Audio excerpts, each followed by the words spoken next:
মাসাইলের গবেষণার অনেক দরকার আছে।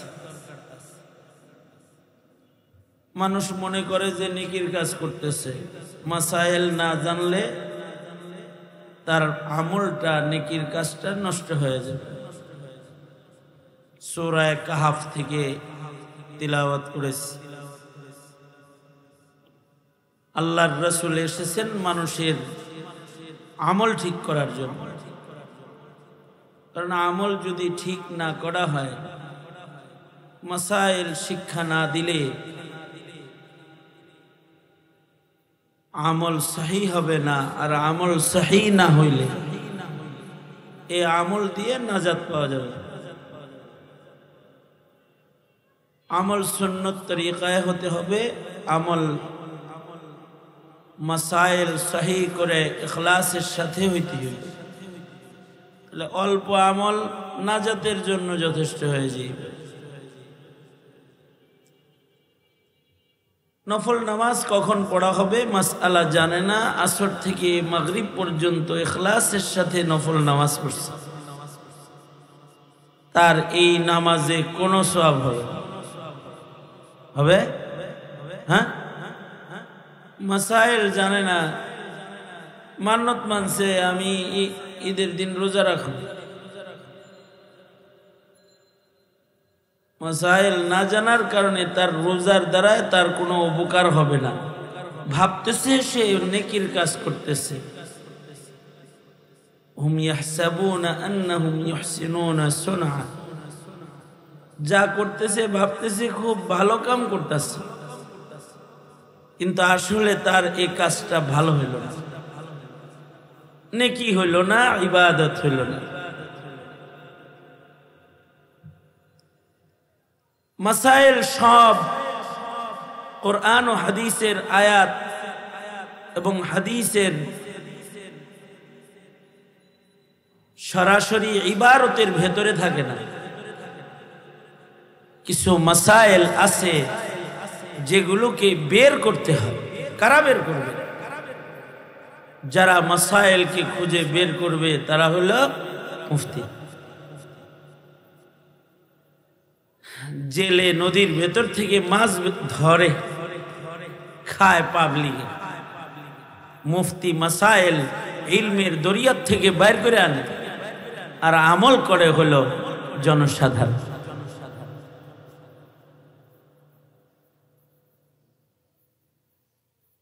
আল্লাহর রাসূল সাল্লাল্লাহু আলাইহি ওয়াসাল্লাম রাতের বেলায় নামাজ পড়তেছেন নিজের হুজরার ভেতর, বাতি নাই। কারণ হযরত উম্মুল মুমিনিন বলেন, আমাদের ঘরে কুপি জ্বালানোর মতো তেল ছিল না। সাইয়্যিদুল মুরসালিন নবীর ঘর, কুপি জ্বালেন না, তেল নেই। এই নবী যদি বলতেন আল্লাহ উহুদ পাহাড়কে সোনা বানায় দাও, তো আল্লাহ উহুদ পাহাড় সোনা বানায় দিত। চান নাই, দুনিয়া চান নাই। কাসদান ফকর ফাকা, ফকিরি গ্রহণ করছেন। দারিদ্রতা,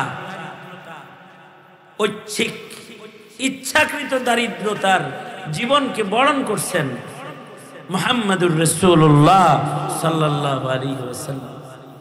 উম্মত গরিব যারা, তাদের জন্য কষ্ট না হয়। যেমন নবীর ঘরে চুলায় আগুন ছিল না, ঘরে বাতিতে তেল ছিল না, এটা তার জিন্দেগির সান্ত্বনা। সুলাইমানের রাজত্বের চাইতে দামি রাজত্ব যদি নবীজি চাইতেন, নবীজির দোয়ার দাম তো হযরত সুলাইমানের দোয়ার চাইতে বেশি। এটা ঈমান। হযরত সুলাইমান দোয়া করছেন, রব্বি হাবলি মুলকাল লা ইয়ানবাগি লি আহাদিম মিন বাদি। নবীজি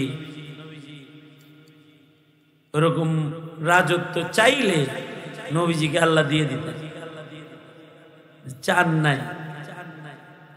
ঘরে বাতিতে তেল নাই, বাতিতে আগুন জ্বালানোর মতো তেল নাই।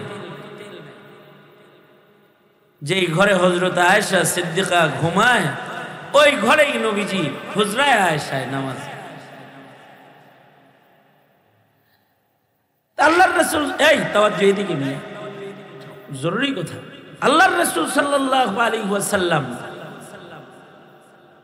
নামাজের ভেতরে হযরত উম্মুল মুমিনিন বলেন, নবীজির সিজদার জায়গায় আমার পা চলে যেত। নবীজি নিজের হাতে আমার পা সরায়া দিতেন, আমার পা দাবায়া দিতেন, নামাজও পড়তেন, দাবায়াও দিতেন, সরায়াও দিতেন এক হাত দিয়ে। এখান থেকে ফকিহরা হাজারো মাসাইল বাইর করছে। মাসাইল বাইর করে নিতে হয়। মাসালা বাইর করলো যে ওযু নারী স্পর্শ হইলে, ওযুর পরে মহিলার লাগে ছোঁয়া লাগলে ওযু ভাঙে না। যদি ওযু ভেঙে যেত তো নবীজি নামাজে আছে, নামাজরত হযরত আয়েশা সিদ্দিকার পা দাবায় দিতেছে, সরায়া দিতেছে। মাসালা বের হয়েছে। আমলে কালিল, এটা এখান থেকে বের হয়েছে। আমলে কালিল, যে কাজ করতে দুই হাত ব্যবহার হয় না, এক হাত ব্যবহার হয়, এটা আমলে কালিল। এটার দ্বারায় নামাজ নষ্ট হয় না, নামাজের কোনো ক্ষতি হয় না। নবীর যুগে মোবাইল ছিল না, হযরত আয়েশার পাও ছিল, আর আমাগর যুগে পকেটের ভিতরে মোবাইল ঢুকে গেছে। এখান থেকেই মাসআলা বের হয়েছে। নামাজরত যদি কারোর পকেটে মোবাইল বাজে, তো এক হাত দিয়া মোবাইল বের করে বন্ধ করলে এতে নামাজের কোনো ক্ষতি। বেবলার মতো সাহের হয়েছেন, বুঝেন নাই বিষয়টা? হ্যাঁ, এটাই মাসালা, এতে বাইরে হইল। আবার আল্লাহর রাসূল সাল্লাল্লাহু আলাইহি ওয়াসাল্লামের এই এক আমল থেকে আমার টুপি যদি পড়ে যায়, রুকুতে গেছে টুপি পড়ে গেছে, সেজদায় গেছে টুপি পড়ে গেছে, এবার আর বুজুর্গ খালি খুশি খুশির সাথে নড়ে চড়ে টুপি আর উঠায় না, এটা মাটিতে পড়ে রয়েছে। মাসআলা বের হয়েছে। টুপি পাগড়ি যদি খুলে যাচ্ছে, তো এটাকে আবার পরা টুপি সেজদার থেকে উঠায় নিতে পারবে, এতে নামাজের কোনো ক্ষতি। মাসাইল। তবে আমলে কাসির করলে নামাজ নষ্ট হয়ে যায়। নামাজে দাঁড়াইছে পিছনের কাতারে, সামনের লোকের, সামনের কাতারের যে আছে হের নামাজরতই বাওয়াসিরের সমস্যা, ওযু চলে গেছে, সে তো সামনের থেকে বের হয়ে গেছে গা, সামনের জায়গায় খালি হয়েছে না। হ্যাঁ, পিছনে যে আছে হে খালি খুশু খুশুর সাথে দাঁড়ায় কেরাত পড়তেছে, শুনতেছে, নামাজ পড়তেছে, তার সামনে মুসল্লি নাই। অতটুকু না আমলে কাসির না, দুই কদম হেঁটে সে মাসাইল মাফিক সামনের কাতারে নামাজরতই চলে যেতে পারবে, নামাজের কোনো ক্ষতি। যদি মাসাইলকে যদি বের না করা হয়, তাহলে নামাজ মাসালা বের হবে না। ফ্যান আর এসি একসাথে ঘরে ব্যবহার করতেছি, এগুলো তো ছিল না, জায়েজ না না জায়েজ, মাসালা বের না করলে বের হবে না। তো মুফতিরা জায়েজ না জায়েজ বের করে। উম্মতের জায়েজ আর না জায়েজ যতক্ষণ পর্যন্ত স্পষ্ট না হবে, ততক্ষণ পর্যন্ত আমল হবে না। তরিকায় আমল আল্লাহ পাকের পছন্দের তরিকায় হবে না। এই মাসালা কে বের করবে? লোক লাগবে না। ইঞ্জিনিয়ার আর ডাক্তার হাড্ডির ভিতরের মগজ বের করে আলাইতে পারবো ডাক্তারে। ইঞ্জিনিয়ার সে বিল্ডিং, পানির ভেতরে বিল্ডিং বানায় ফেলতে পারবে, ব্রিজ সাগরের উপর দিয়ে করতে পারবে। একটা মাসআলা বের করার ন্যূনতম যোগ্যতা কিয়ামত পর্যন্ত হবে না। লোক লাগবে না। লোক কই তৈরি হবে? এই লোক তৈরি করার জন্যই দরকার মারকাজ শেখ আরশাদ আল মাদানী। এখানে সারা বছর মাসাইল বের করার তরিকা শিক্ষা দেওয়া হবে। মসজিদের ইমাম, তার মাসআলার জরুরত হবে মুসল্লিদের, তো উনি মুফতি, উনি মাসআলা বের করে বলে দিবেন। দরকার এলাকার নিয়ামত, যে এলাকায় মাসাইল বের করার মানুষ তৈরি হওয়ার একটা কেন্দ্র আছে। মুফতি আজম শফি রহমতুল্লাহ আলাইহি যে সকল উপমা দিয়ে কথা বলছেন, মাশাআল্লাহ, আহা, শুনলে মাথা ঘুরবে না, সব মাসাইলই বের করে নিতে হবে।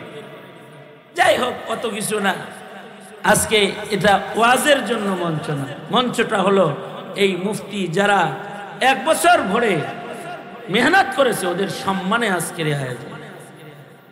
হাজার হাজার মানুষ এই দেখে এখানে বাহাউদ্দিন জাকারিয়া সাহেব আইছে না, অথবা হারিসুল্লাহ আইয়ুবী আসছে না, অথবা এখানে আলেমরা এখানে আসেনি, এখানে আসছে একটি বছর উম্মতের মাসআলা ঠিক করার জন্য এক ঝাঁক মানুষ লাগাতার 1 বছর ব্যাপী মেহনত করেছে। যেই মেহনতের মাধ্যমে এই মিল্লাতের জায়েজ না জায়েজ বের করার রাস্তা খুলবে এরা, তাদের সম্মানে এখানে সবাই আসছে। আমার অত্যন্ত স্নেহের ভাই এবং বন্ধু ইমরানুল বারী সিরাজি, তার মেহনত, দেশে অনেক বড় বড় মেহনত আছে, অনেক বড় বড় মেহনত আছে। বড় মেহনতের ভেতরেও ছোট মেহনতের দাম আছে। বুড়ি নাকি ইউসুফ নবীরে কিনতে আইছিল, কিনতে পারুম না, ঠিক আছে পারলাম না, খরিদ্দার তো হইলাম। হাটহাজারি মাদ্রাসা না, এটা পটিয়া না, নানুপুর না, মাদ্রাসার এই কাতারের খরিদ্দার তো হইলাম উম্মতের। বাস এই মেহনত এটাই চলবে কিয়ামত পর্যন্ত উম্মতের ওলামাদের ভেতরে। আর এর উপরেই হারিয়ে যাওয়া আমলগুলো উম্মতের কাছে আবার ফুটে উঠবে, হারিয়ে যাওয়া লুকিয়ে যাওয়া সুন্নতগুলো সামনে চলে আসবে, না বুঝা অস্পষ্ট আমলগুলো এভাবেই স্পষ্ট হয়ে উম্মতের কাছে চলে আসবে। আল্লাহ তাআলা আমাদেরকে এই ছোটখাটো বুঝো যদি দিয়ে দেয় তো আমরা হামি হয়ে যেতে পারবো, মুআবিনিন মুহিব্বিন হয়ে যেতে পারবো। আল্লাহ তাআলা আমাদেরকে সহি বুঝ দান করুক, এ কামনাই রইল। এ মারকাজের জন্য দিল থেকে উজাড় করা অনেক দোয়া রইল।